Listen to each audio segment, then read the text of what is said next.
Hello, everybody. Welcome to the Go Home Wrestling Show. My name is EJ. Alongside with me is my partner and the man that loves to rant, Dshep. And we were just talking off air here, and I'll tell you now, he says he has quite a bit to talk about and rant about the Superstar Shakeup. So basically today on the show, we're going to be covering Raw and Smackdown Superstar Shakeup. And then, no, we're not going to do a Power Rankings this week, so no list. Sorry for the noise. That's my kid up there. And we're going to end the show with a double champion tournament, the best of the best, where you, I, and the viewers will decide who is the best double champion of all time. And real quick, we'll get into it. I'll show you real quick before we go into our first topic. And here's the 8 that we chosen for this. We got The Miz in 2010, Rob Van Dam 2006, Seth Rollins in 2015, Kurt Angle in 2000, Jericho in 01, Michaels in 97, Benoit in 2004, and Austin in 01. So we'll be doing that later on in the show. So welcome everybody that's watching us on Twitch, YouTube, and Mixer, as well as Periscope. Thank you for tuning in. And here we go. Let's go right into it, my friend. We got the Raw Weekend Review, and we all, like we said, it was a Superstar Shakeup, so everything was going to be based on that. You're going to see some wrestling, which we did see on both shows, and saw pretty good matches, and I'm excited for the future of the company as far as with the moves they made. But as far as execution, you said you had an issue with, but of course we'll get into that. All right, so the first one, they started off the show with Stephanie McMahon and Shane coming out to the ring. Stephanie was, doing her usual thing, playing the heel for a second with Shane. And, of course, they introduced the first Superstar Shakeup acquisition. And, of course, that was The Miz. But it came from the crowd and attacked Shane. Now, I was okay with the move because, obviously, with his show being on USA Network, I knew they were going to go, they were going to put him back on Raw. The thing I'm confused about is that they're obviously going to continue with the storyline with him and Shane, but Shane's been synonymous with Smackdown since 2016. I don't know if how they're going to continue that. I guess they will. They'll get one final match, and maybe it'll be at Saudi Arabia. We'll see where it goes. But my question to you to start it off is, how do you feel about The Miz going over to Raw, and what direction do you see him going when he starts off? This was pretty much the first and only execution that I was completely fine with. Oh, okay. The attack from behind was great. Mm-hmm. Even the Miz busting himself open added a little something to the seriousness that Miz was trying to throw out there. I thought this was absolutely perfect. As far as what I see in the near future, I don't see the rematch happening soon. Really? I see more of Shane, not necessarily stepping away from SmackDown, but the whole belief since a few months ago was that the McMahons are going to be on every show anyway. So he'll just start appearing more on Raw, I think. And I think we're just going to get a bunch of similar things that we've seen on SmackDown, where Miz is going to get put in handicap matches, or Shane's going to get some henchmen down the line. I could even see like a Miz and Corbin feud. I think Miz is just going to get fucked with for a while. All probably leading up to a match, if not Saudi Arabia, but for sure by SummerSlam. And then as far as where he goes after that, he'll probably get thrown into the U.S. title feud eventually. But I could see for a while, especially Joe could be the main henchman. That could even happen right away, or that could happen down the line. I think that's the obvious end game is Samoa Joe, I would think at this point. So, yeah. Yeah, I mean, Miz, no matter where you throw him, Raw or SmackDown, he adapts pretty good. He's done it before. My question is the B team and The Miz going to reunite? But I don't think so. You don't think so? Okay. I don't know. I was kind of hoping. If they go to Miz being fucked with month after month, getting beat up by multi people, Could I see a scenario where it could be Miz and B Team against, I don't know, Corbin Lashley and that trio? Mm-hmm. Yeah, possibly. But I highly doubt it. It would have to take at least 3 people beating down Miz at once for that. You got to at least get the run in first, I would think. So, but they are over as faces. Miz is a face. It could work if they went that route. All right. All right. So we'll see where they go with that. Which direction? Where do you go to U.S. title scene? However they would go. Again, it remains to be seen. Of course, the Vince McMahon experience is the next thing we're going to talk about. And the biggest thing that's buzzing all over social media, Twitter, YouTube, everywhere. This is a huge thing, and it's still going. It was a meme all night on SmackDown last night. Yeah, it is. Too. It's still going. It's 11:30 Eastern Standard Time. It will never, ever die. It won't. At least for a while. Essentially, is actually, if you really think about it, this is the bullet that will kill the Yes Movement. Because this is the new it thing to do. So distracting that nobody was talking about the performance. Yeah. And the performance was phenomenal. Oh, they had a hell of a debut, but we'll get into it real quick.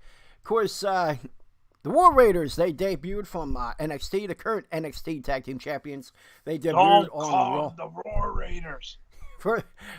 Of course, they were putting the Don't call them War Machine either.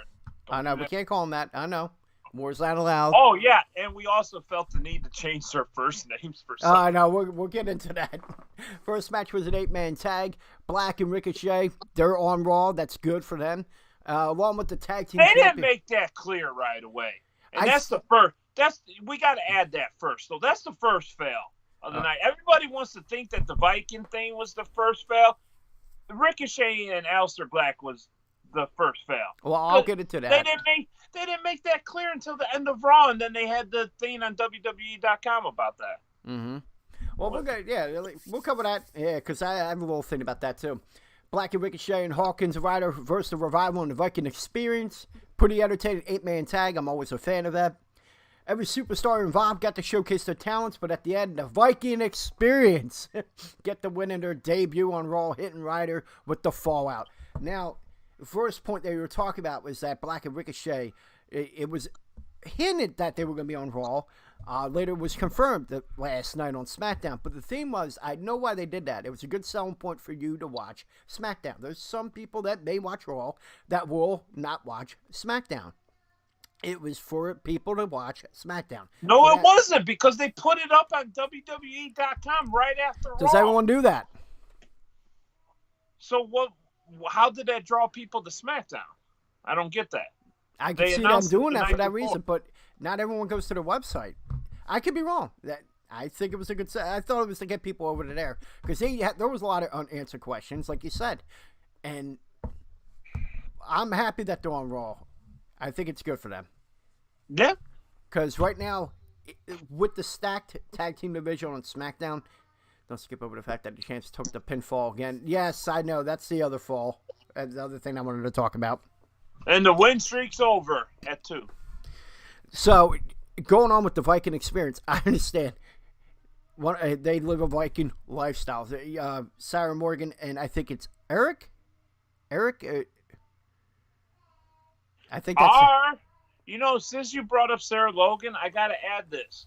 What's that? Now that the Riot Squad is officially split up with Liv going to SmackDown, which was announced off air, are we going to get Logan over to the Viking Experience? I mean, it makes sense, don't it? I don't know. It could. I think it makes sense. Out of the Riot Squad, everybody's more hyped on Liv and Ruby to begin with. So I could see, Logan being their manager. Mm-hmm. It's all great for Black because his wife is also on Raw. Of course, we're going to be commenting on things that we see in the chat room. So people that listen to this podcast later on, we are live on Twitch, Mixer, YouTube, and Periscope. So when you hear us respond, it's because of that. So you can chat with us. Follow us on Twitter, Go Home Wrestling, where you can find out when we go live. Now, yes, going back to what he was just saying in chat, yeah, they're going to try to keep their superstars happy. They want to keep, everyone together. If they're husband and wife, they're going to try to keep them on. Charlotte. Well, because they're not married. They're together. It doesn't matter.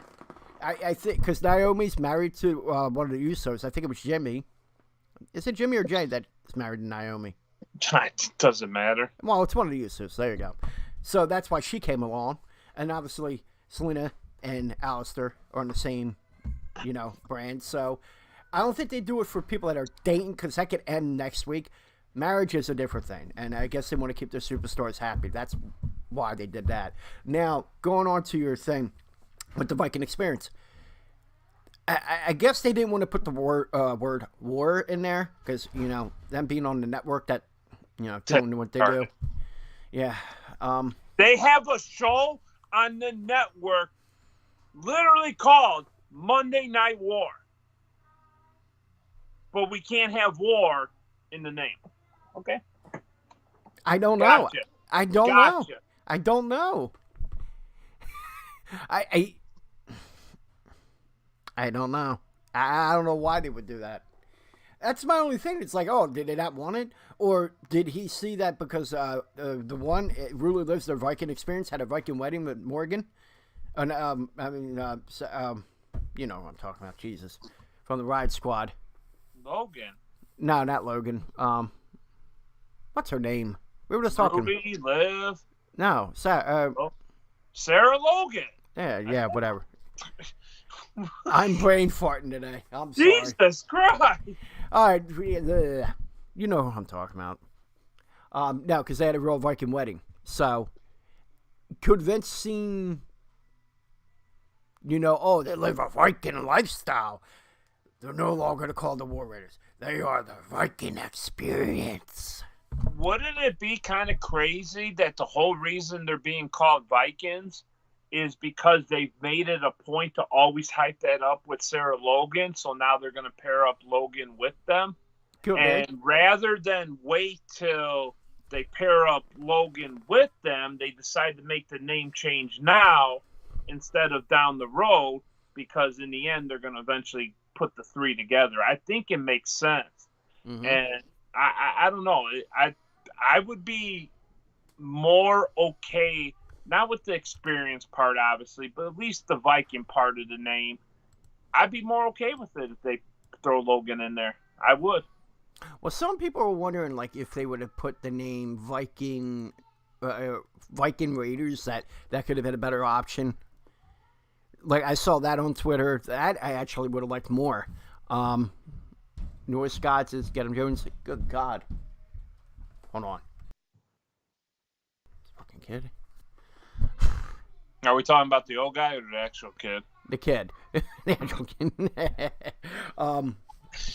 Man, I'm going to have to edit that out. Anyways, yeah, they had other pretty good names. It just, Viking Experience. I guess, like Bully Ray on Busted Open Radio, he made a good point that Viking Experience, you get, as far as marketing and merchandising. There is a lot you can do with it. Yeah. I will give them that. But exactly what Get 'em Jones said, you could have went with Viking Experience. Instead, you could have called him Handsome and Roll. Nobody. You could probably poll 90% of wrestling fans now, and they could not tell you the two new names. No way. I forgot the other one. What's it? Eric and what? Ikar. IR. Either way. I think it was like IKK or Ivor or something. Yeah, Ivor. Yeah. There's nobody remembers that shit. No, they don't. It's so bad. I mean, again, I'm with you. Like, if they would have changed the name, I think eventually people would, like, a month or two from now, they'd be like, all right, Viking Experience. Man, I'm so glad they won the tag titles.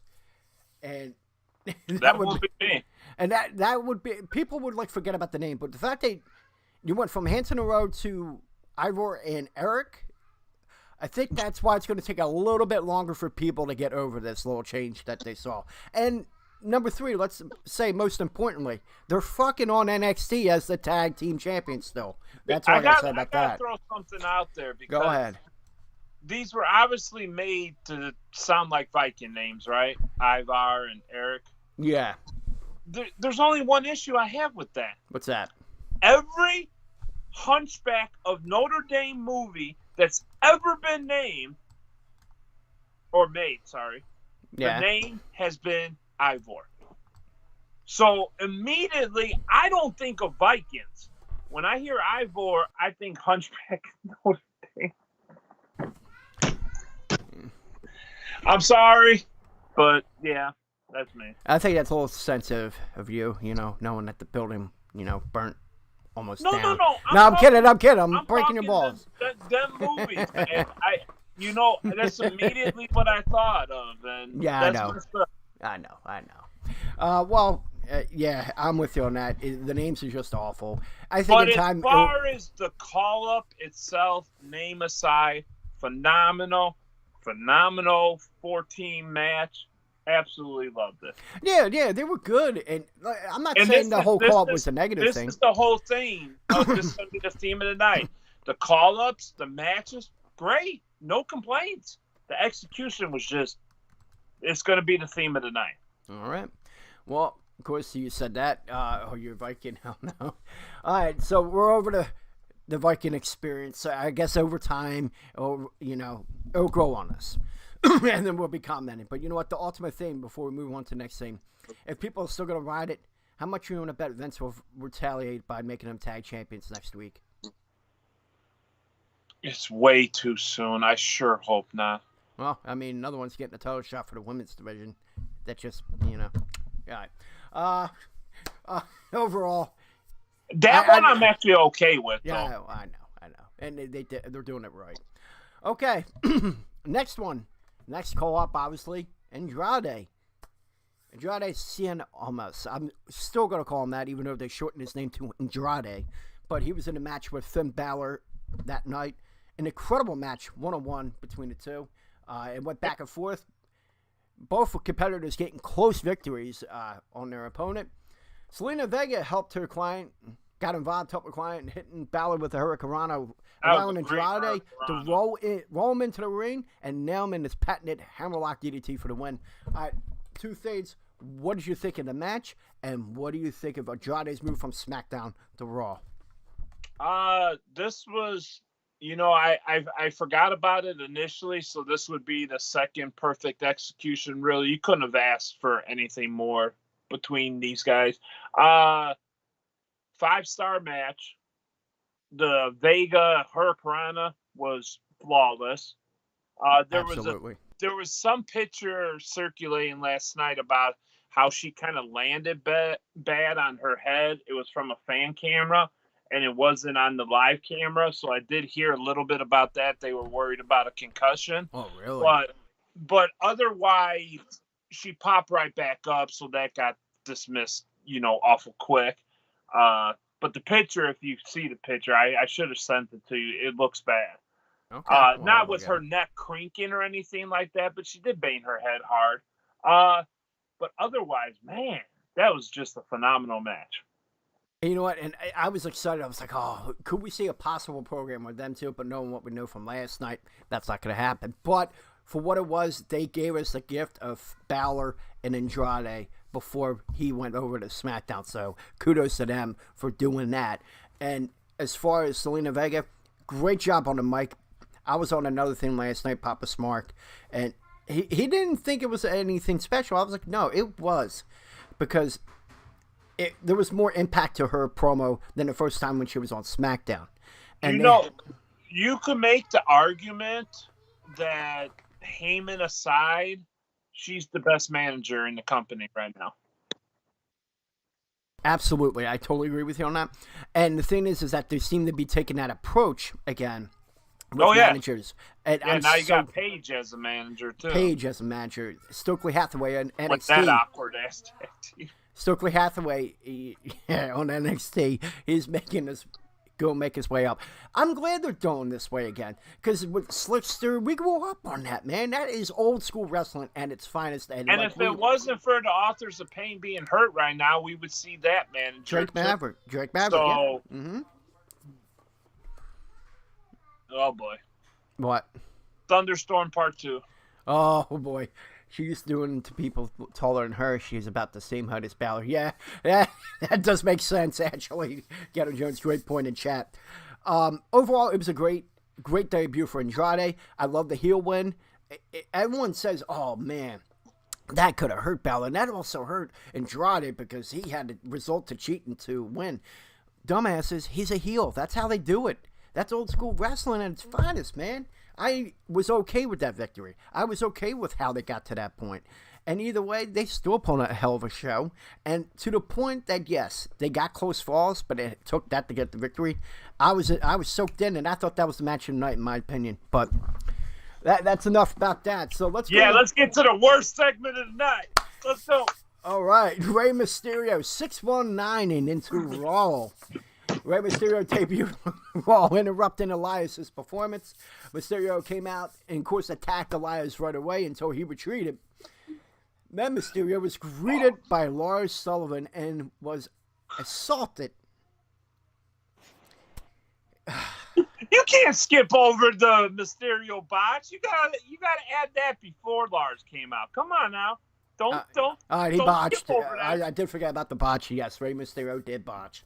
And did he botch? He made Sasha Banks look like a wrestling god. That botch was. You know what? Someday we need to do the worst of the worst botch tournament. I love that. We'll put that for next week on the show. I'm not kidding. Next week on the show, we'll do it for next Tuesday's show. And we always call our tournaments best of the best, so this will be the worst of the worst. All right, we'll do that. That would be the other half. Good job booking that for next Wednesday. Wednesday, we will be doing that when we cover SmackDown as well.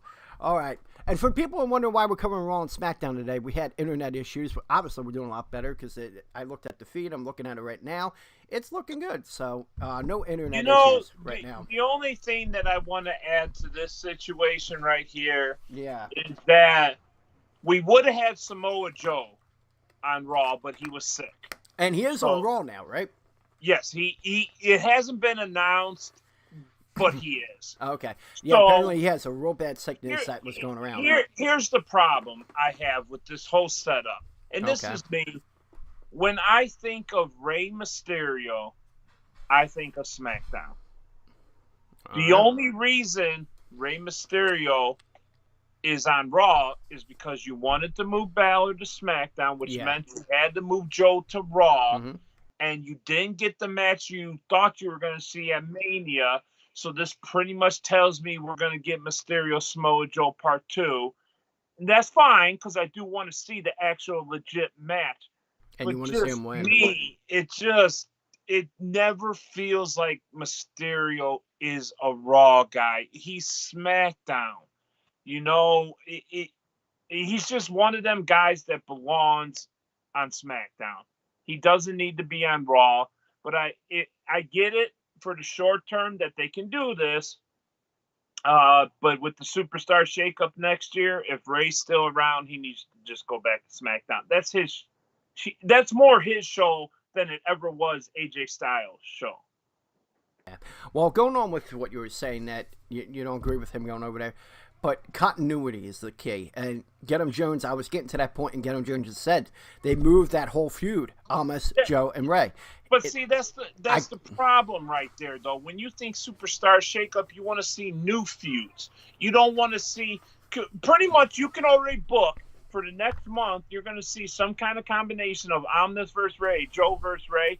We've already seen all that on SmackDown. I don't need to see it again on Raw necessarily. Although we do need the proper closure for the Joe and Ray. I get that.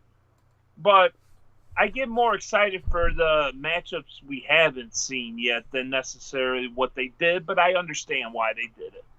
Well, you're going to get different feuds. You're definitely going to get different feuds. But not initially. No, but you got to have some closure to this one. This one was kind of messed up because of the injury, obviously, like, you know, we all addressed. And so, end this, and you got new ones. You're going to have my new ones. only question is, What's that? since the face mid-card title switched to SmackDown, what's Omnis do from here in the short term here? Because it's going to probably be Joe and Ray. Obviously, if Ray wins the belt, which he was supposedly scheduled to win at Mania, then obviously you go Omnis and Ray after that, and I get that. But in the short term, what do you do with Omnis, though? That's the only... I worry a little bit about that. You know what, my honest opinion? He's going to be in the mix for the IC title, U.S. title. He will. Because I think it's a transitional You think they're going to go a three-way, maybe? Well, no, this is why I think, because what I feel where they might go. Obviously, Ray's going to win. So Joe's going to drop it to Ray. Yeah. I think Almas is probably going to get it back off of him, and you're going to get a long-term reign from them. I feel Finn going over the wall, you're going to see a long-term Intercontinental title reign there as well.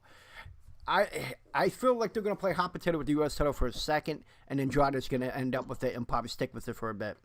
It would be good for him, because you don't want to give it to McIntyre, because he's going to be in the Universal title picture. You don't want him down in that level. He's beyond that at this point. That's what you should do. But, again, we're not creative. We'll see where to go with it. If Seth wasn't Universal Champion, that would have been my pick for a great feud. Oh, me too. Oh, God. Absolutely. Andrade will be World Champion. I definitely. think we'll get that feud later this year, too. And, yeah, people are... Of all the guys mentioned, the hot feud for Seth later this year is probably Omnis. No doubt. That would be a good one. And it could be a good one-off. I'm not overly thrilled by Joe and Rollins feud. That doesn't do much for me. Ray, you're probably not going to see. Strowman, you're definitely not going to see for a while. So Omnis makes sense. Yeah, it'd be a good mix-up. All right, well, let's move along because we have plenty of superstars, acquisitions to talk about. The next one is the Usos making it over to Monday Night Raw, and of course they had a debut responding to the Roode and Gable Open Challenge, and for knowing for what we know, that was their last match together. Yeah. They've been building towards that split, and now you're not even going to see that split. Yeah. Well, Gable's gone. Of course, the production crew screwed up by putting a graphic with the Usos' name before Roode and Gable went into the promo to issue the Open Challenge. And I was like, way to drop the ball on that. Way to kill the element of surprise. They fucking dropped the ball on that. What I don't understand, how does the guy that was in charge of that not get fired, but the guy that was in charge of Bret Hart's speech got fired because Bret mentioned it? That guy got fired, but this guy didn't get fired. I don't know. Son of a bitch. My God. It was a pretty good tag team match, obviously, and even though it was warming up to Roode and Gable as a good tag team, and they showed that they had good chemistry, obviously now it's an end, and again, talk about mid-carders, that could be another guy potentially getting the U.S. title run again, is Bobby Roode, and he needs something like that. They say he's going to have a heel run. Yeah, I'm hoping. He did great work at NXT as a heel. Of course, the former SmackDown Tag Team Champion shot as they beat the former Raw Tag Champions with the double Oos. So, I mean, obviously Naomi later on surprises people when she teamed up with Bayley against the Iconics. And, of course, they got the win over the Iconics. So, obviously, you had to get the husband and wife together. So, I lumped them in together for a reason because, again, they're married. How do you feel about Naomi and the Usos coming over to Raw? Usos we all expected, and to a certain extent we probably expected Naomi too. Naomi, unfortunately, is the next Sasha Banks. She's the next crybaby on social media. She was bitching about her place in Mania. She's just been, I don't want to say this because it would sound bad, but it just seems like, and you see a lot of stuff on the internet too with Gail Kim, and you see a lot of the racial different races bitch about certain things that goes on in WWE. For one, them things were going on long before you joined the company. And we agree 100%. Every one of them has valid points. The problem is you're already kind of working with the short straw to begin with to get some of them opportunities. So don't put yourself out there in a negative way. It's why Gail Kim don't have a job. It's why Sasha Banks is about to not have a job. And I would be shocked if a year from now Naomi's still with the company. She's heading that same route. And you can't do that. People want to always say that, the soft-spoken people, they're the ones that are going to get them opportunities, unless you're named Charlotte, obviously. Mm-hmm. If you're putting yourself out there like that and you're already working from behind kind of with some of the things that goes on in WWE, you're making it harder on yourself. Yeah. So all I would say is keep your fucking mouth shut. Like, work with the position they give you, and if you knock it out of the park each and every time, you'll move up. And next thing you know, if you're Naomi, hell, you might be in the title feud. But I thank God Bayley went to SmackDown, because I had no interest in seeing Bayley and Naomi as a tag team. So thank God for that. I just hope she can kind of keep her mouth shut and get back to what she does best, and that's work in the ring. Because when she's on the top of her A game and she's not a frustrated woman out there, Naomi is easily in the top 3 women of the company. So yeah, I'm with you on that. Hopefully, if she gets her head on her shoulders, it could be good for her. All right. Well, I'm okay with the Usos going over to from SmackDown to Raw. Obviously, do that tag team division. If you want to focus on good tag team wrestling, you have to put it like a tag team like the Usos in there. They are pretty much, I could say, that one of the top guys. Matches Usos and Vikings will have. Oh man. Yeah, I know. Viking experience. Sit back and eat the popcorn. Viking experience. I'm calling them the Vikings. You go ahead. I'm going to keep saying. It's like me wearing the freaking Phillies hat. I'm hoping it gets to you in that kind of way. But no, I'm okay with that. Because they're focused. They got to focus on this tag team division and bringing them over, add some credibility to it. It's great. And as far as, I'm with you as far as Naomi. It'd be a great move. It's a great move for the women's division. And knowing what we know now with the SmackDown, ooh, man, did they even that out perfectly? Because we were talking about there was lack of big stars on the women's division on SmackDown. They obviously changed that. But with that, it didn't take away from the Raw. And adding Naomi helped it out. So I agree with it all the way. They did a great job with that. The only fuck up is obviously the Elements. Surprised they ruined that. And the production guy apparently probably still has his job. All right. Let's go into the next thing. The hot thing right now, because it's coming out of that triple threat main event at WrestleMania. Man, you have to come out hot with the 2 belts. Becky 2 belts. Of course, was in a match that night against Ruby Riott. And then they had lumped in Lacey Evans and Natalya for the chance at the Raw Women's title. So this was a good 45 minutes. And I'm going to be honest with you. No, it was not. We'll get into it then. No. You can't. When you're describing this whole scenario, and I know you thought this when watching it, that Natalya promo was the most atrocious promo I've ever heard. It was so robotic, scripted. It was terrible. Natalya belongs nowhere near the title situation whatsoever. You could have did everything that you did. But then had Natalya just come out there and fight Lacey. You didn't need... Get the microphone away from Natalya. That's the only bad part. I agree with you on that one. It was a little robotic. She's a wrestler. She don't talk. Her dad, besides his little giggle and stroking his goatee, he was not a talker. No, Brett did the talking, and he wasn't all that great. They didn't teach that in the Hart Dungeon. They taught you how to wrestle. Yep. Chris Benoit, not a talker. Lance Storm, God, no, not a talker. So they didn't teach that there. Yeah. They taught wrestling. Wrestling. Yep. So you could have had Lacey come out and did everything that she did, and have Natalya come out to confront her and saying that she wants a shot, but every bit of it just felt so uncomfortable. Not to mention the weird, awkward transition for after Becky's match. She's just standing in the ring. They go to commercial, and they come back, and just awkwardly, she's still standing in the ring.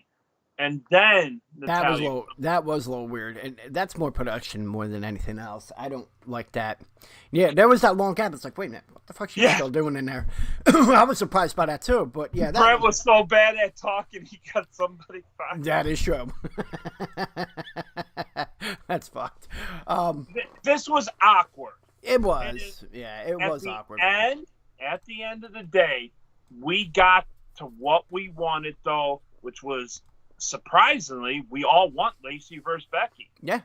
And the only thing I was a little surprised at was Lacey's outfit. Not the top half, but the bottom half. Now, as a man, I have no problem seeing butt cheeks. We're going to see butt cheeks on every women's wrestler. That's always going to be there. Yeah. But if you're in this PJ era and you have everybody focusing on the ass because they had the lingerie straps going from the bottom of the trunks to the boots, that was odd to me. I think she could have wore the same exact outfit without the straps, and I don't think, besides grown men, obviously, there wouldn't have been as much focus on her body. I know that's what she's been wrestling in. I get that. But it doesn't seem like something that should be on the main roster. NXT, yeah, you got a bunch of horny teenagers, and your general graphic is what? 20 to 35-year-old men? So 18 to 35. It's just odd that they carried that part of her thing onto the main roster. Okay, Joan Rivers, why does it matter? No, it's... Seriously? Do you want your little girl watching that if she's 8-10 years old and says, Daddy, I want to dress like that? No. We saw it 20 years ago. That was in the Attitude Era. All right. I'm just My saying, point is that I'm not saying the outfit, it was fine for me. I'm saying from a family aspect, if you're in the PG thing, it's not very PG, is what I'm saying. Yeah, well, you're gonna see a little edge on the Smackdown brand, that's for sure. But yeah, it seemed odd. As a grown man, I loved it. I had no problem with it. But it's not something I would necessarily want my kids watching. All right, fair enough. That's your point. That's your opinion. You're not wrong with it. I mean, overall, yeah, that promo was atrocious, but the match was pretty good. Lacey knocked it out of the park. Yes. And the thing is that get him Jones out. That's what I was going to address. Can we talk about Lacey nearly killing Natty with that moonsault? Would you believe? I mean, she hit the moonsault. All right, it happens. But that was, I mean, overall, it was a great match. And yeah, everyone wants to focus on that. But it happens. It does happen. I mean, overall, Lacey Evans is the perfect fit, character-wise, in-ring-wise. And they said that she got this push, and people wondered, like, why was that the push? They said because of her military background. They said that they're willing to learn, willing to shut up and just listen. They said that she picked it up quicker than anyone else they had seen. Is she not pretty much a more athletic version of Beth Phoenix? Pretty much. She's got that strength, you want that my hot power, take? But she's more athletic. Yeah, she's not as stiff. Yeah. You want my take? She has the potential of being better than Charlotte Flair. Oh, without a doubt. So I think Charlotte Flair is the best woman they got wrestler right now. And I think the only she has the thing potential to that be better. worries me about Lacey, I get that that's how she's been doing that moonsault, and it comes across as absolutely amazing. But the way she turns her body and just snaps back over the other way and jumps off them ropes. Mm-hmm. That is a very botchy move if you slip just the slightest. And that worries me a little. Yeah. Yeah, she's been doing it forever. I'm sure she's done it hundreds, if not thousands of times. But it just takes a little moisture, whether it's sweat or blood, if it's a match like that, on the bottom of her boot, and she will fall so fucking hard. That worries me a little.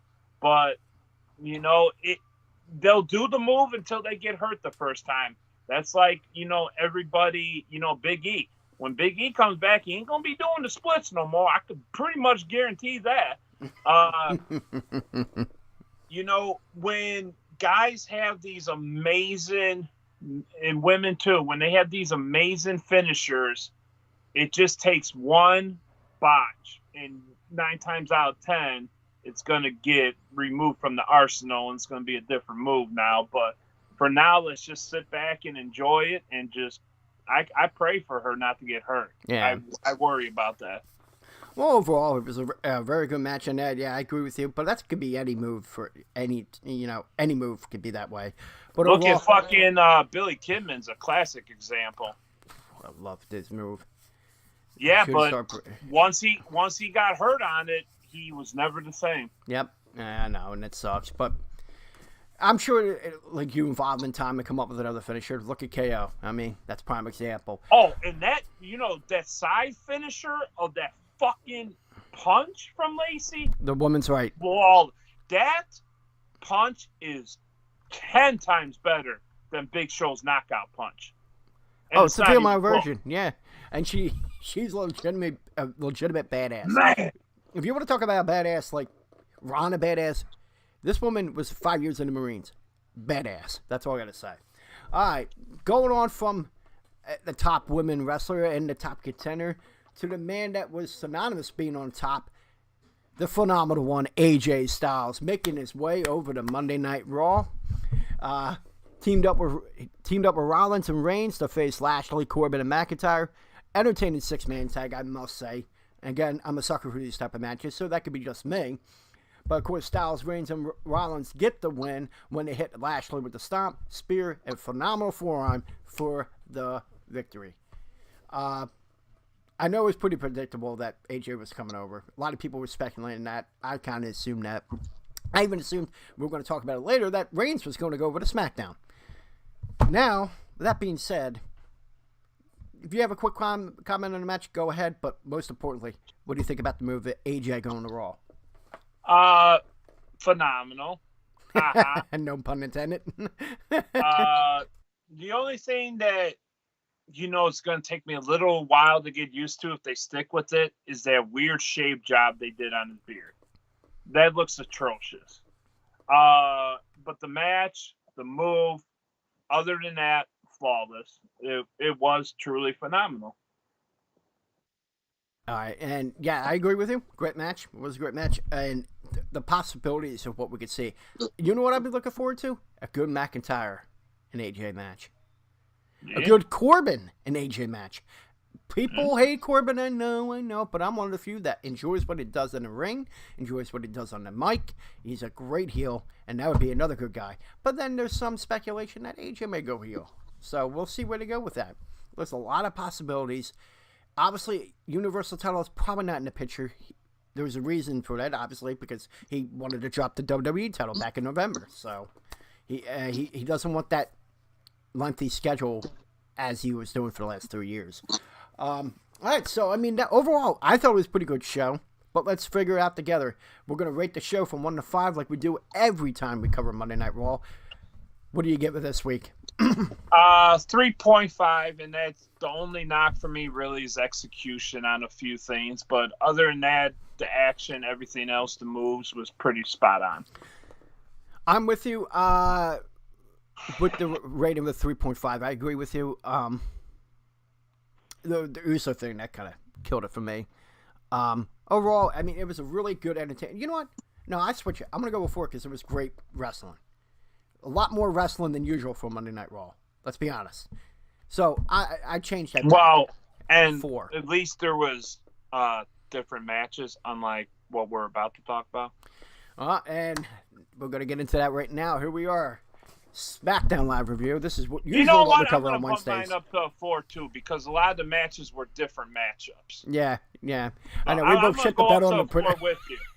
That's one thing you're not going to be able to say about it.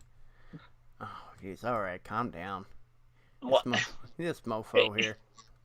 Calm down. We had one shake-up the first hour of a 2-hour show. All right. Not a 3-hour show. Yeah. Well, what's Matt? All right. Well, the first thing we're going to cover, obviously, this has nothing to do with the Superstar shakeup, but I do find it mildly entertaining. Well, actually, not mildly. I find it quite entertaining, and that is Big O filling in for Big E. Oh my God, this. Kofi Kingston and Xavier Woods were guests on the Kevin Owens show. Owens, of course, mentioned the Big E being on the shelf due to injury. Then he went on to pitch an idea to join the New Day. Of course, they had to give him some tests, and he had to prove himself, and he did that little pelvic thrust. And we got to see Kevin Owens dance. We got to see him eat pancakes. He got unicorned. He got initiated. So, yes, it worked. KO was saying are the best. Exactly. They are the best. But later on that night, to close the show, they were in a 6-man tag with Cesaro, Nakamura, and Rusev. The New Day gets the victory with the stunner. And I got to say, Cesaro took it horribly. That's my only critique of that match, is that Cesaro took that stunner horribly. What do you think about the whole segment match? I mean, I want your thoughts. I'm actually curious on how you feel. Oh my God, I was you're clapping your hands. I like that, because I'm watching that and I'm like, oh, I had a feeling you were not going to be for that. I know we didn't talk about it on Raw. What's that? But I really did not think we were going to see anything top the Sami Zayn, Alexa Bliss moment of Bliss thing, because that was phenomenal. Oh yeah. But this was just on another fucking level. Whoever wrote out this segment, he's the writer of the week, or she. Dana Warrior's there now. You never know. Mm-hmm. This was just mad. They had magic, not chemistry. No. They had magic, the three of them, and that's something you just can't find that often. And it was just a pleasure to see. I did like it. It was funny as hell getting to see them get initiated. But of course, there was a really good match in that 6-man tag. Yeah, Corey Graves, when he said I quit, was absolutely. Well, here's the one thing. Like, you thought you would see some little weirdness between the three since they tag. It seemed like they were tagging all along. Like, yeah. KO fit it pretty damn quick. And that is how good Kevin Owens is that he was able to adapt. Whether if it's a long-term thing or this is a short-term. First thing that came into mind, though, I have a feeling it's going to be a turn. Because back what Get 'em Jones said in chat a few minutes ago, and I didn't address, is that they lost a lot of heels.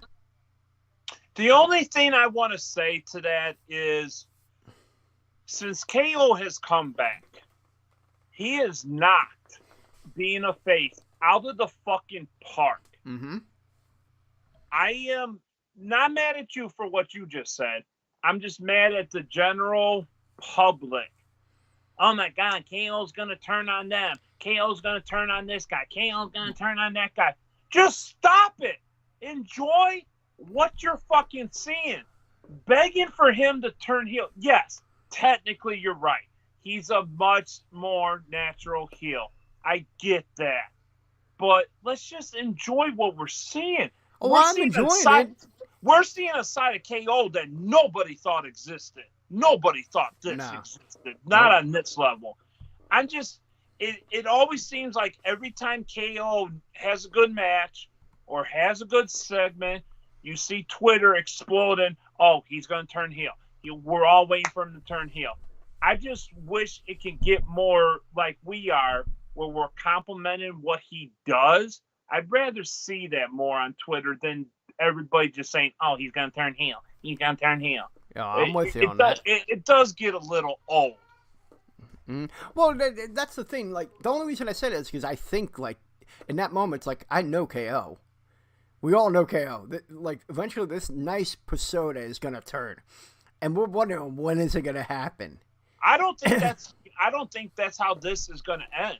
I could be completely wrong. I think this is going to end with Kofi losing the title and Kofi and Xavier turning heel by blaming the Big O. Well, here's the thing. Not Big O, but what about Big E? Big E ain't going to be back for at least 9 months to a year, they say. Well, hypothetically, just say if KO was to stick around for a while. Okay? Yeah, then Big E, heel, obviously. Coming back like, yo, what the fuck? You replaced me? It can be as simple as that. I step away for 1 second, and you already like have someone else in mind. You just toss me aside. That's what for all we've done, and you're that quick to just replace me with this guy, and I can see that happening. But I don't see Kevin Owens being on New Day a long-term thing. But it is entertaining as hell. I'm gonna enjoy it for the time, but in the back of my mind, the whole time I'm gonna wonder, all right, when's he gonna turn? No, not even with them, just in general.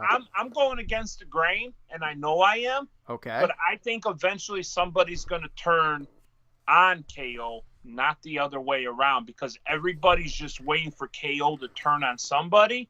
And I think whenever it happens, it's going to be someone else going heel against KO. Hypothetically, what if it was New Day? That's what I want to see if I had to pick it.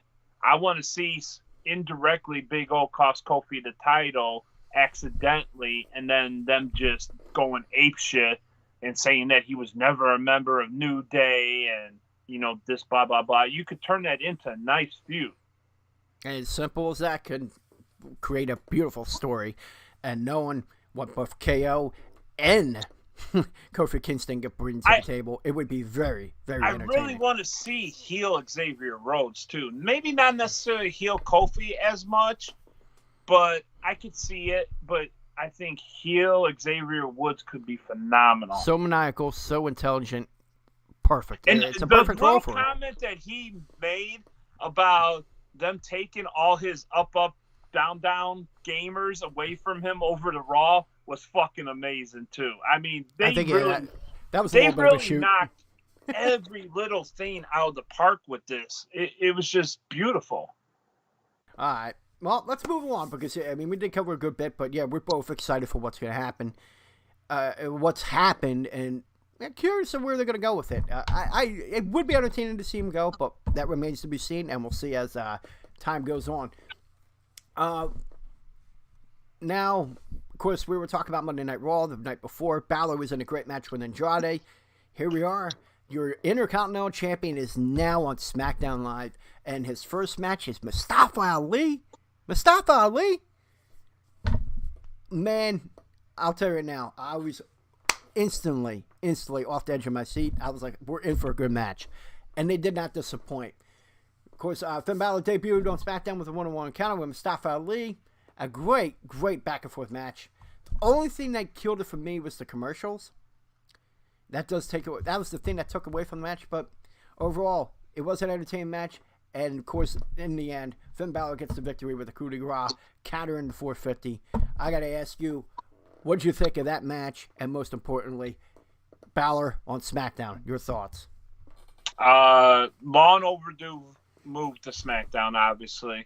A lot of people have been saying that. Huh? I said a lot of people have been saying that. Yeah, it was long overdue. It fits. The match with Ali was phenomenal. One thing I think I didn't see it in your rundown either, I think is getting overshadowed, and I really want to see this feud more than anything, especially talking Balor, is Buddy Murphy to SmackDown. Oh, I did forget to put that. I had that in my mind because that was a little vignette, and I forgot to put that in there. So, yes. Yeah. Buddy Murphy versus Finn Balor, IC feud. Thank you. Check, please. Hold on.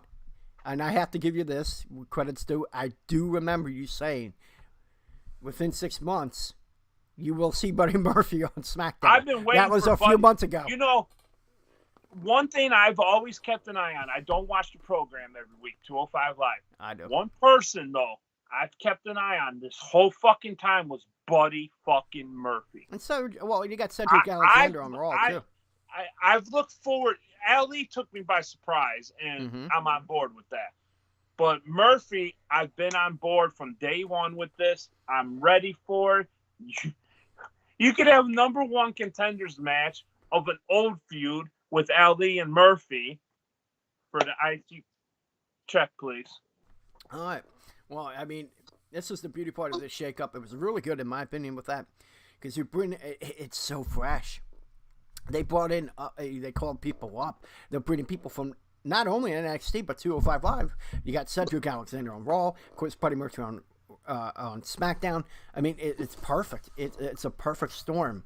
And Buddy Murphy could be a natural potential top heel for SmackDown. Yeah. And like you said, they lost some of that. So this could be one of your top 5 heels on SmackDown easily. Oh, he could be a great heel. I could see that happening. Nice versus Murphy rematch on 2. The Mania was better than the Mania match. Yeah, it was.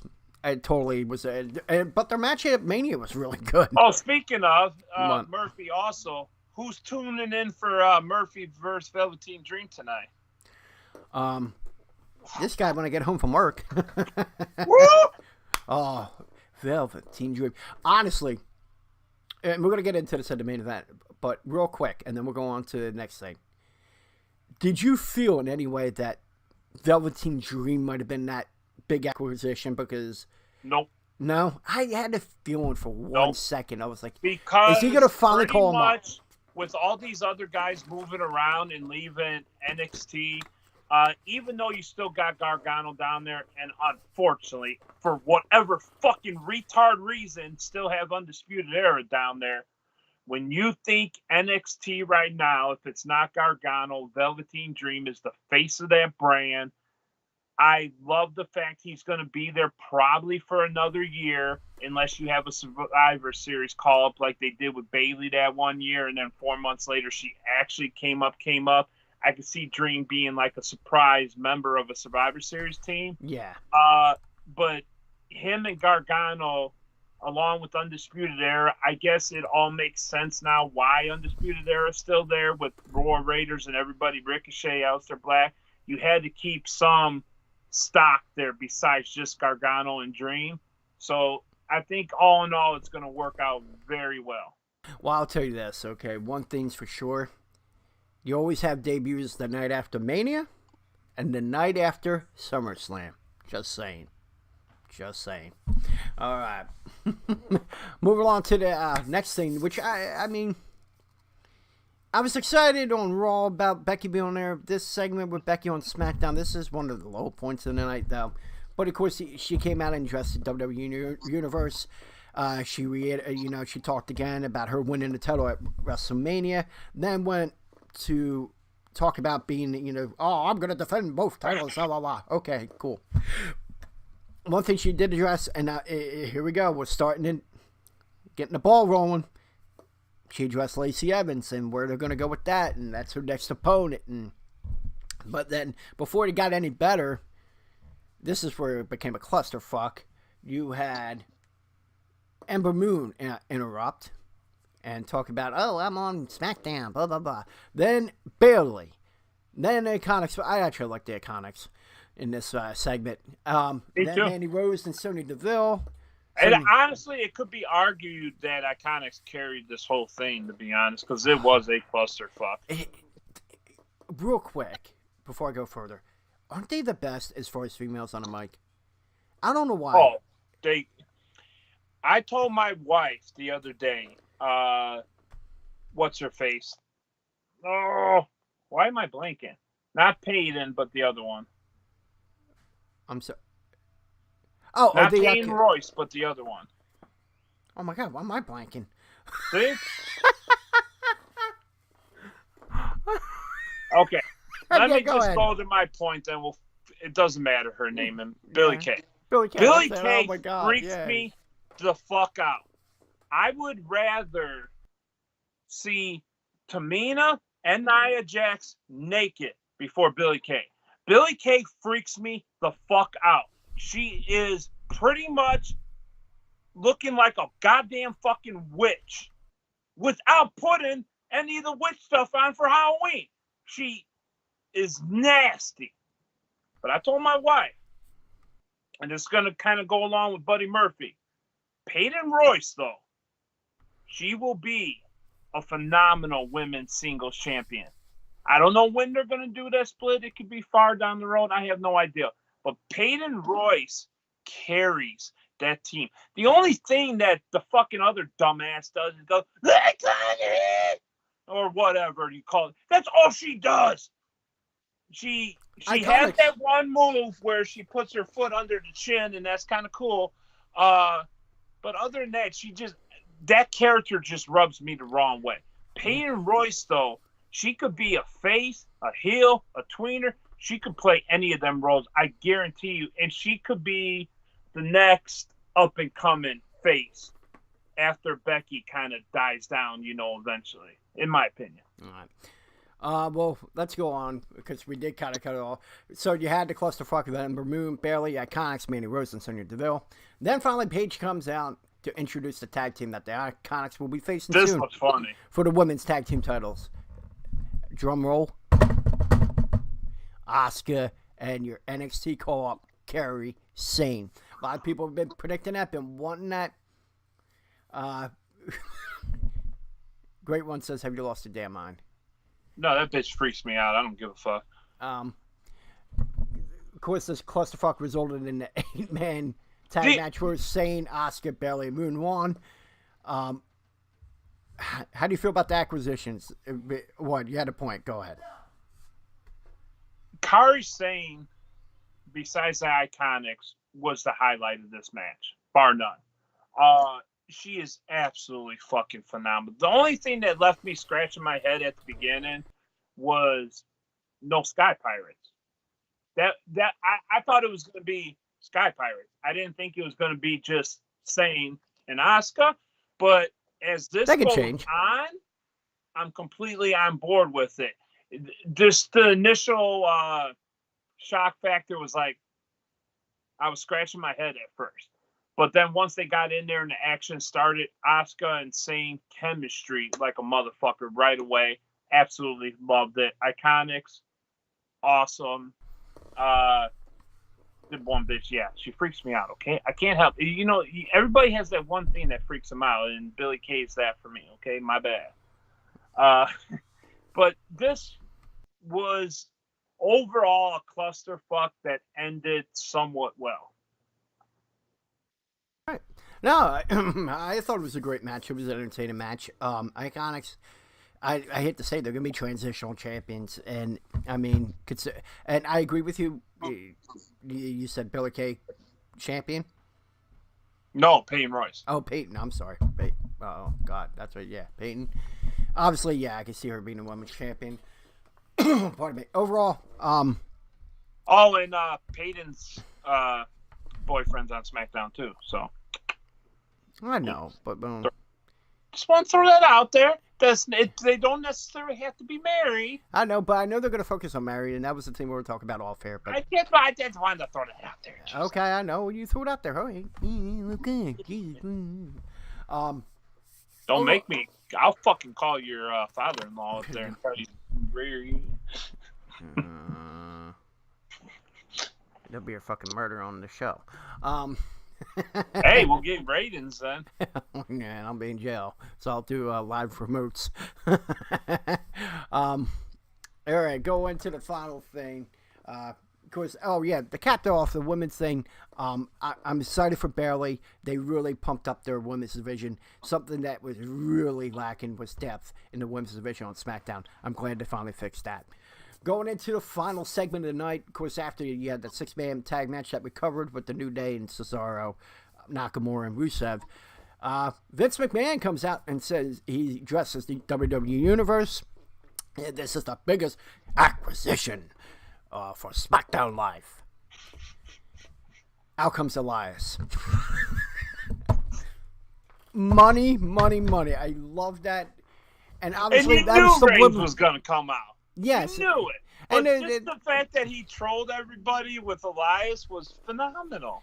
It was, and obviously it was subliminal because he was talking about Roman Reigns, but they threw it in there because, honestly, if Reigns would have came out after he said that, you think that wouldn't had a negative effect?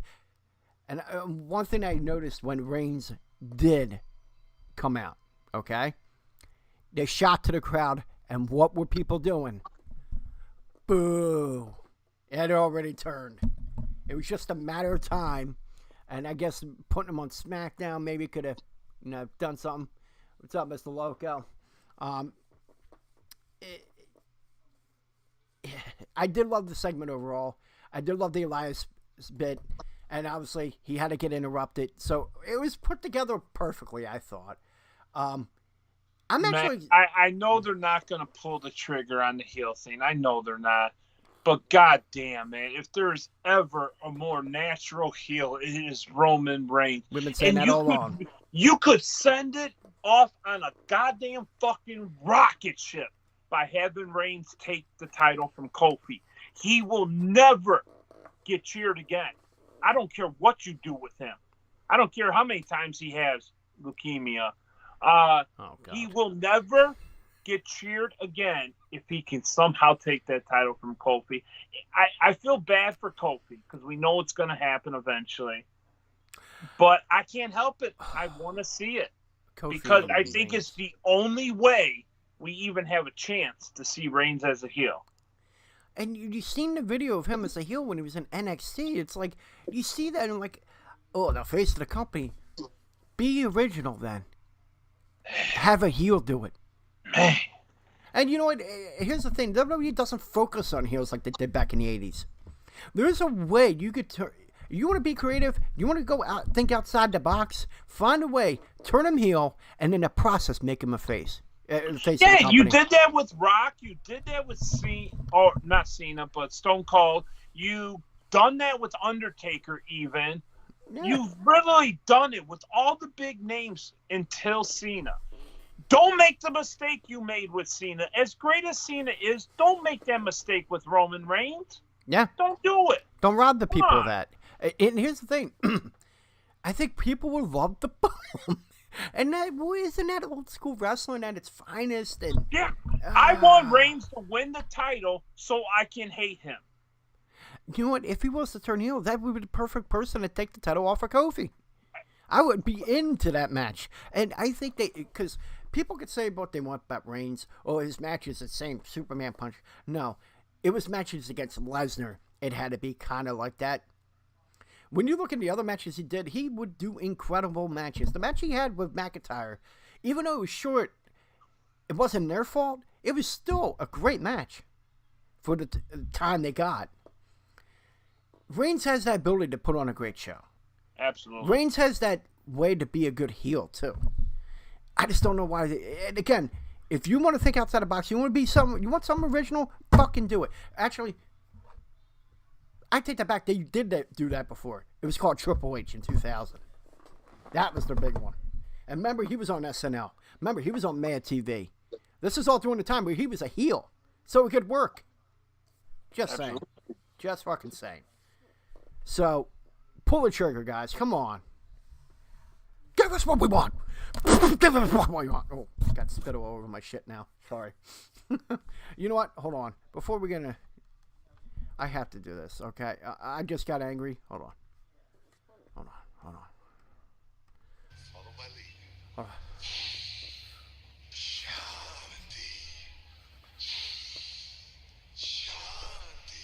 All right, I'm good. Thank you, Jinder. Thank you. All right, I'm sorry. I'm calm now. All right. So, overall, you're okay with both Elias and Reigns coming over to SmackDown? Oh, absolutely. All right. 100%. All right. Well, we're at the end of SmackDown. You know what that means. We do our conclusion when we rate the show overall. Did we like the show? Did we not like the show? You gave a 4 for Raw. Are you going to give the same for SmackDown? What we got, Dshep? I'm going to give it a 4, but begrudgingly. The only thing that rubbed me the wrong way is that we didn't get enough new matchups on the first show like we did on Raw, because we had, Charlotte's match. You had 2 SmackDown people. Then, the the men's thing, the 6-man. Yeah. That was all SmackDown people too. That was a little weird. I would have thought you would have mixed some of the transfers with that, but that's a very minor complaint probably. So I'm going to give it a 4. I'm with you. It was a 4 great wrestling matches. The thing that kind of took away from me was the clusterfuck before the women's 8-woman tag. So 10 out of 9. All right. Well, we do add up to 1 to 5. I give it a 4. And to answer Gedham Jones' question, Jinder Mahal was amongst the people that caught that sickness in the locker room. That's why you didn't see him either. I almost gave it a 5 because of Burton Murphy. Yeah, it was a great show overall. 2 great shows. Absolutely. Overall, the Superstar Shakeup, if I was to rate that 1 out of 5, I'll give it a 5. A complete 5. I would give it a 5 as far as the moves, but as far as execution, I can only go with 3. Yeah, you know. Well, you can't give anything. You can't give anything a perfect rating with the Viking experience. Yep. That's impossible. Well, before we get into the last thing, of course, the last segment is the best of the best tournament, double champions. You can vote along with us, and it's great. We got a good amount of people in here, so you can vote with us. We got 8 champions, but before we do that, we got a 10-second dance break.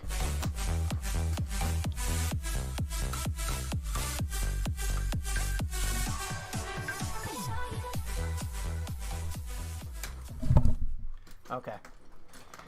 All right. Sorry, I felt like boogieing. Okay.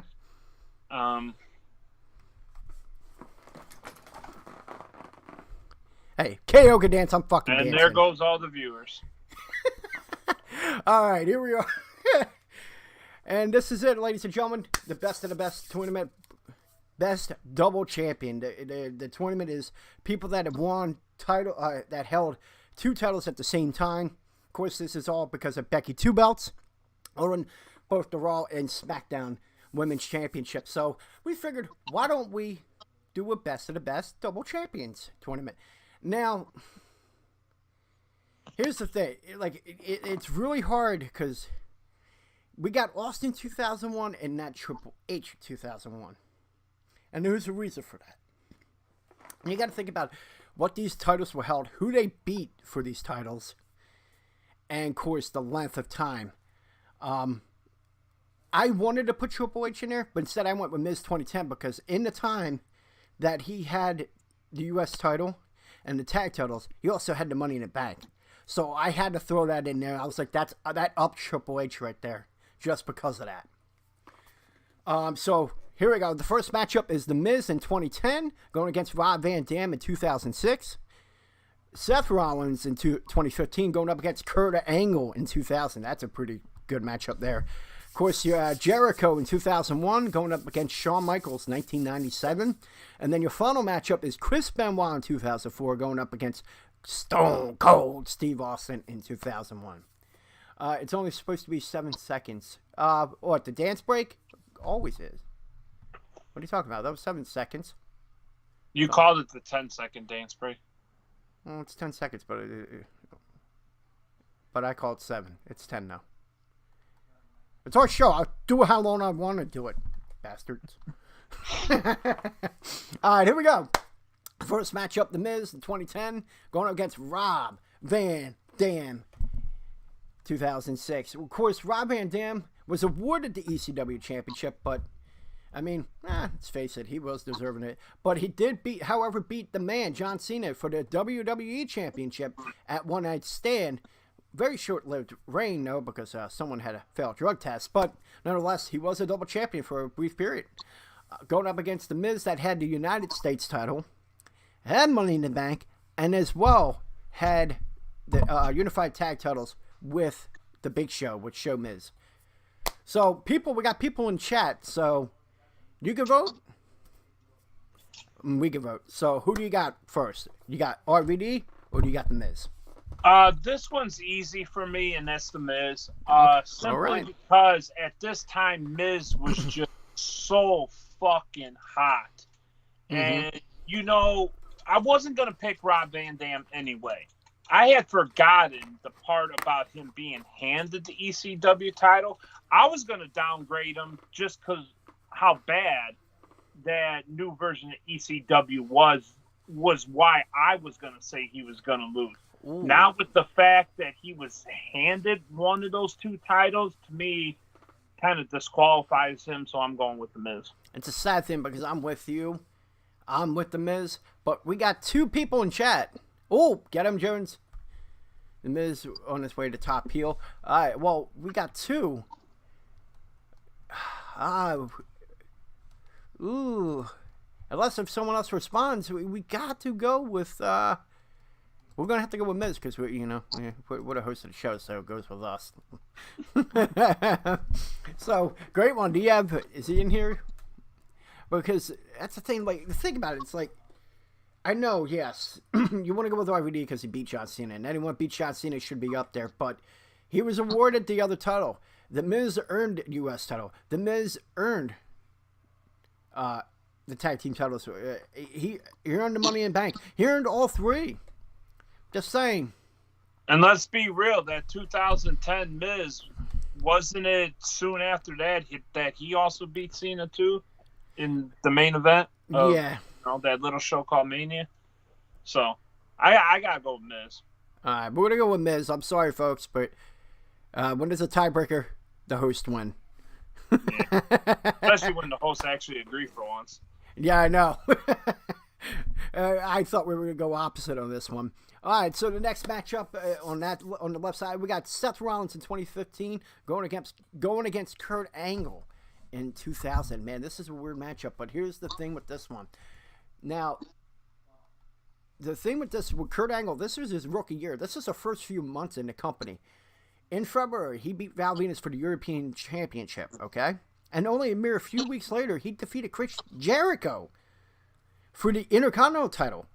So going into WrestleMania with that triple threat against Benoit and Jericho, he had both titles. So, let me remind you, that's the first 6 months in the company. Great rookie year for him. Going up against Seth Rollins that stole the show at WrestleMania 31 when he cashed in his Money in the Bank against Lesnar and Reigns, capturing the WWE Championship, then faced John Cena in a champion versus champion match. Yeah, well, some jerk-off named Jon Stewart helped him to win, but he did win and captured the U.S. title, becoming a dual champion. So, who do you have? I got to go Seth Rollins just simply because of the namesake value of who he beat. If you're going off, rookie year, then obviously you would say Kurt Angle. But just the name stock of Lesnar and Cena, man, I don't know how you can go with Kurt Angle on this one, as great as that was. So, Seth Rollins. You son of a bitch, we agree again. Because it was hard to match these up, and I thought this would be a hard one to decide. But yeah, I mean, how he won the triple threat match, or how he won the WWE title, beating Cena. I mean, during that time, he beat 3 of the biggest guys in the company of that time, and he had both titles. So yeah, I'm with you, and it's unanimous. Mr. Loco as well went. There you go. Went with the wrong thing. So Seth Rollins moves on to the second round. Now the third matchup is Jericho going up against Shawn Michaels. Jericho, he was a double champion because this was on that one major show, Vengeance 2001. Of course, this was right after the whole Alliance thing, after Survivor Series. They had to crown a undisputed champion, WCW champion, WWE champion. Jericho beat Austin and The Rock on the same night to capture both titles, and having a very lengthy reign, only to drop in the Triple H at WrestleMania X8, going up against Shawn Michaels that had the European Championship that he captured in the fall of 1997 over in the UK. You can just be quiet because we're all going Jericho here, so let's move it along. Well, I'm just throwing that out and also there. The Montreal Screwjob. It was kind of going with Michaels the theme of Montreal. is my favorite wrestler of all time. But this is such a slam dunk right here. Jericho. Okay, but I was going with the Montreal thing because that's where they were. You yeah. Fucking ruin it. Fuck your mind. Fuck it. All right.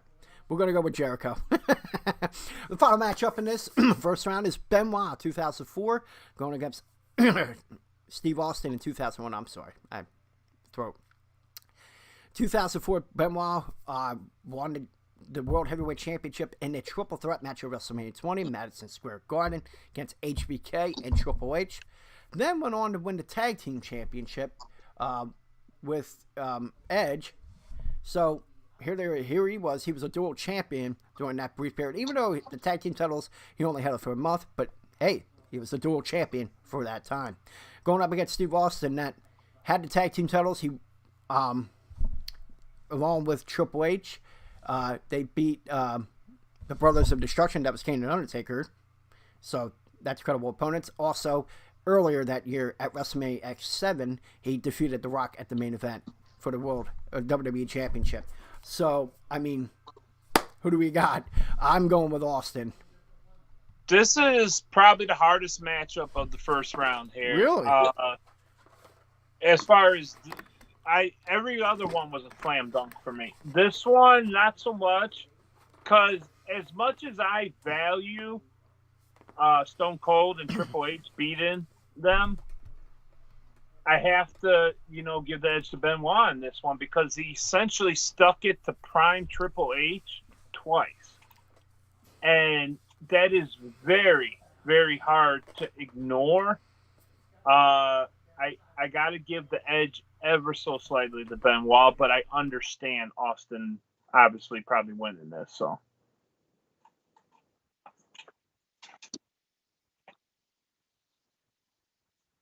I mean, Benoit, yeah, Benoit. Yeah, I'm going to go with Austin. I think because you got the Brothers of Destruction, it wasn't an easy tag team that they beat. Triple H and him, they beat the Brothers of Destruction. Beating The Rock, which, I mean, for the title main event at WrestleMania. I get your point. You make a valid argument, but I still feel that Austin was the better dual champion. Because here's the thing. They had the titles a little bit longer than Benoit did. Okay? Just saying. We got 2-2 though. So you're gonna have to crowd tiebreaker here. Yeah, I know. And this is where the other guy here would be sitting and I guess he's just listening because he does that. Son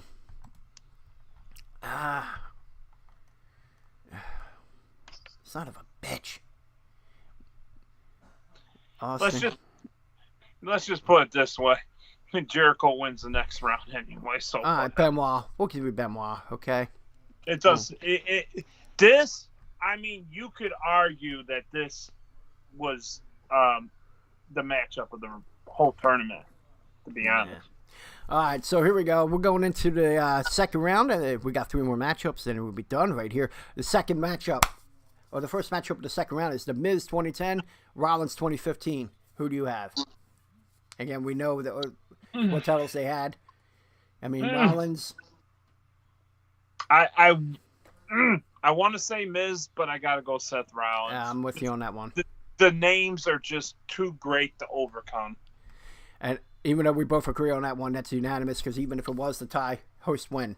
And, of course, the second matchup of the night, or the second matchup of the second round, Jericho 2001, Benoit 04. I go with Jericho 01, because how can you beat two of the biggest guys? Oh, now Great wants to start voting. You son of a bitch. Jericho, though. Well, you're too late there, Great One. What the hell? We already got 3 Jerichos anyway, so. Yeah, so Jericho wins. And there we go. We got the finals right now.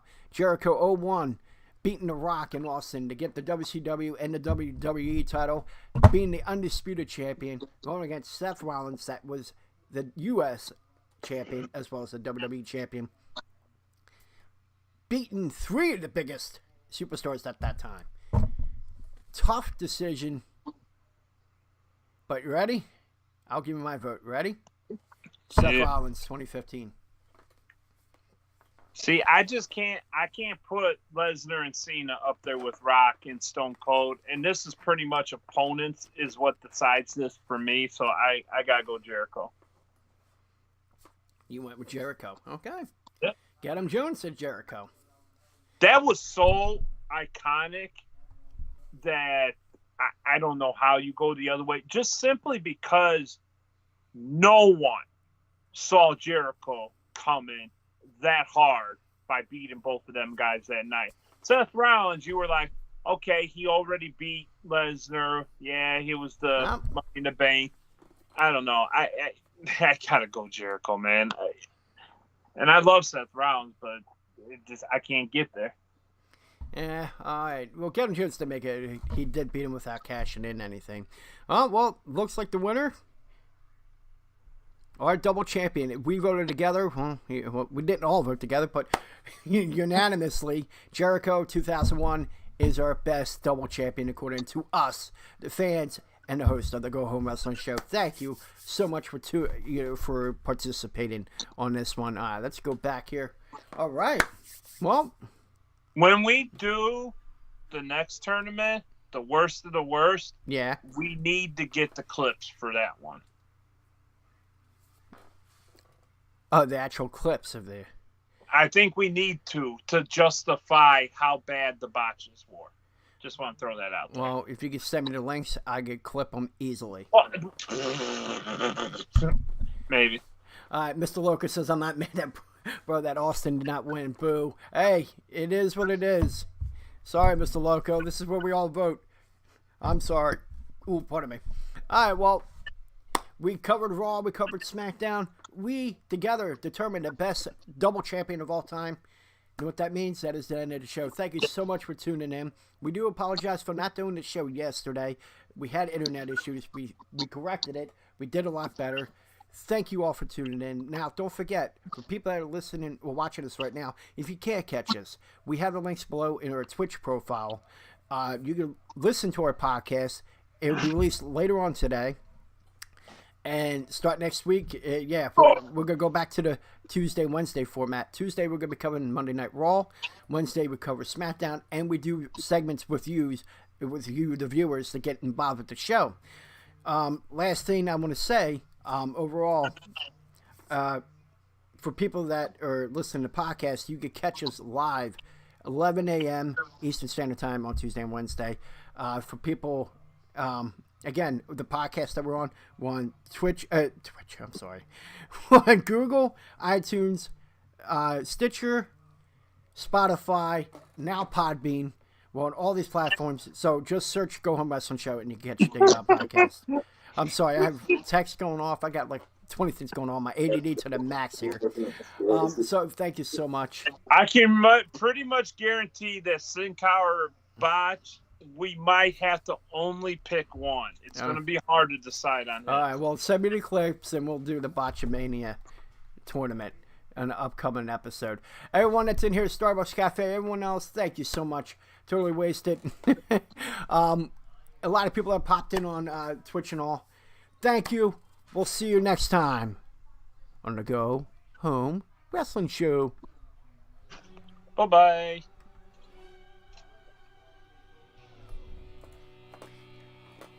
Thank you for tuning in. See you next time, everybody. What the? We saying bye twice?